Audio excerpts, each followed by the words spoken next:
So what is the surgery?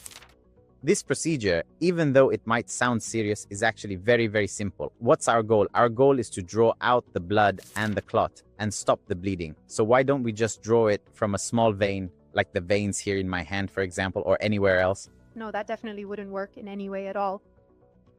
Exactly, it's too deep. Imagine trying to draw 300 milliliters of blood all at once from that small vein. It would collapse. That's why we use the femoral vein, just the femoral vein. Right here, the femoral vein. Also, so what do? We connect either here, depending on what the surgeon decides, either here or up here, and also as an extra in this arm and in that arm. Of course, the patient had 4. What's this? This is the saphenous vein in the thigh. You should know that this is a large vein. It means this is a large vein, but I have 4 sites where I can insert, and I can insert below if, God forbid, these sites become unusable. I close it off. During the operation, if it stops working, I end up having to insert something called an artificial arteriovenous graft below. All right? And if, God forbid, that doesn't work, we resort to the peritoneal method that we talked about. But we, or rather the surgeon, prefers to first scan the patient's veins to check their diameter and see if the vein is suitable or not. Especially if the patient is diabetic, to make sure there are no blockages in the artery or other issues, right? And then he decides, so doctor, why does he do it here first? I don't really get this part. I want him to do it here so that my whole arm stays protected.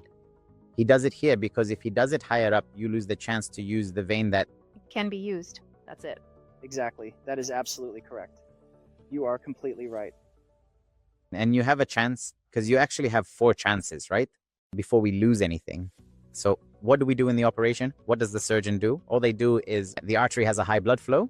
The artery means the force of blood flow is strong in it, but the vein doesn't. So we connect the artery to the vein, a connection. Here's the artery and here's the vein, and we make a connection between them. That's what you need to remember.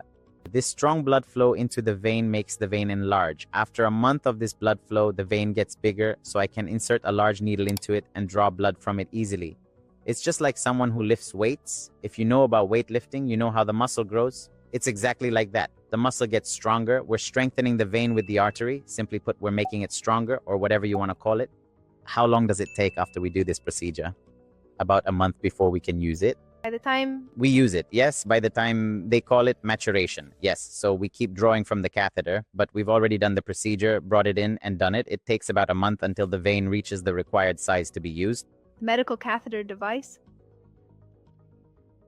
Yes, exactly. That's what they call maturation, the node and the murmur. What do you feel after it's done?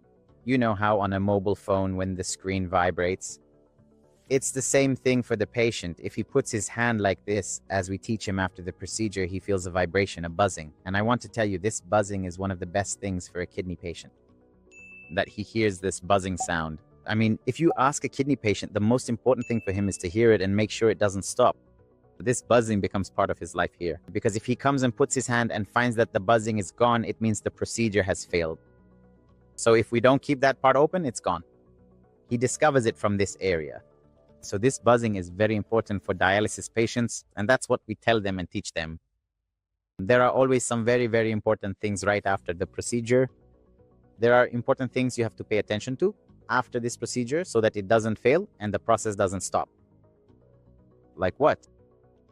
The first thing is, after the procedure, you can't sleep on this arm. Because if you sleep on it before that, the vein, what is this vein? The second thing is you can't lift anything heavy. Meaning, don't put pressure on this arm or use it to carry anything heavy. You can carry light things with it normally and lean on your arm. Don't carry anything heavy. The third thing is you can't have samples taken from it. Meaning, you can't have blood drawn from this arm for any reason. Basically, you need to take care of this arm and not use it. Okay, what else? One last important thing is that you shouldn't remove too much fluid during the dialysis session or even at home so your blood pressure doesn't drop.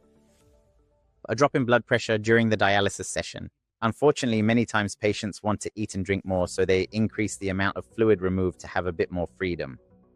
They set the machine to remove extra fluid. I still have 2 liters left, and they say, I removed 2.5. Sorry, doctor, I still have 2.5 left so I can drink comfortably and relax. Yeah, we're about to have a meal, and that's 2.5 liters. Sometimes this leads to a sudden drop in blood pressure. Some people agree to this, but God forbid this could cause their blood pressure to drop. Their blood pressure drops. Yeah, we handle it, we give medication and all that, but this sudden drop in blood pressure could make them forget the procedure. Completely. It could make them forget the procedure. So, don't use that arm, don't walk on it, don't take any samples from it or anything, and don't measure blood pressure on it. That's also important. Don't measure blood pressure on that arm. That means this arm is off limits, not to be used for measuring blood pressure at all. Nothing should put any pressure on the surgical site.